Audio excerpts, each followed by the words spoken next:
নতুন প্রধান বিচারপতি হয়েছেন হাইকোর্ট বিভাগের বিচারপতি সৈয়দ রেফাত আহমেদ। এর আগে শিক্ষার্থী ও আইনজীবীদের দাবির মুখে প্রধান বিচারপতি ওবায়দুল হাসান পদত্যাগ করেন। এছাড়া আপিল বিভাগের অন্য ৫ জন বিচারপতি পদত্যাগ করেছেন। এদিকে ২৪ ঘন্টার মধ্যে বিচার বিভাগ পুনর্গঠন সহ সংখ্যালঘুদের সব দাবি মেনে নেওয়ার আহ্বান জানিয়েছে বৈষম্য বিরোধী ছাত্র আন্দোলন। নূর হোসেনের রিপোর্ট। শেখ হাসিনার পতনের পর রাষ্ট্রপতির সাথে কথা বলে দুদিন হাইকোর্ট ও সুপ্রিম কোর্টের বিচার কার্যক্রম বন্ধ রাখেন প্রধান বিচারপতি ওবায়দুল হাসান। শনিবার তিনি সুপ্রিম কোর্টের ফুল কোর্ট সভা আহ্বান করেন। এরপর শিক্ষার্থীরা তার পদত্যাগ দাবি করে সুপ্রিম কোর্টে অবস্থান নিতে থাকে। পরে সেই ফুল কোর্ট সভা বাতিলও করেন।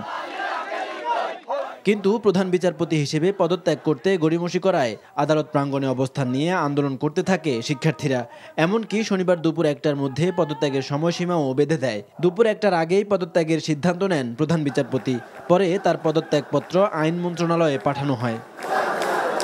প্রধান বিচারপতির পদত্যাগের পর আপিল বিভাগের ৫ বিচারপতি এম এনায়েতুর রহিম, জাহাঙ্গীর হোসেন, আবু জাফর সিদ্দিকী, শাহিনুল ইসলাম এবং কাশেফা হোসেন পদত্যাগ করেন। তাদের পদত্যাগের পর আশফাকুল ইসলামকে ভারপ্রাপ্ত প্রধান বিচারপতি করা হলেও শিক্ষার্থীরা তা প্রত্যাখ্যান করে আন্দোলনের ঘোষণা দেয়।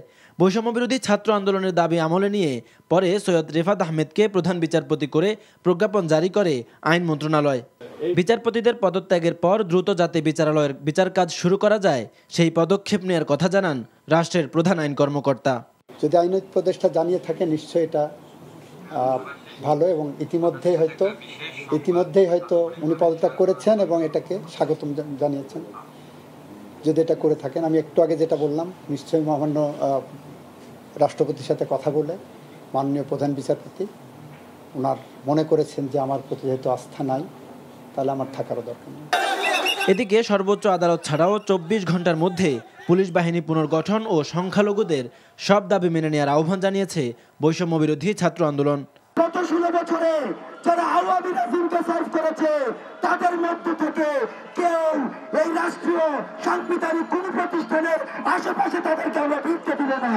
সংখ্যালঘু ভাইরা তারা আমাদের কাছে নিরাপত্তা চেয়েছে, তারা বিভিন্ন দাবি দাওয়া দিচ্ছে।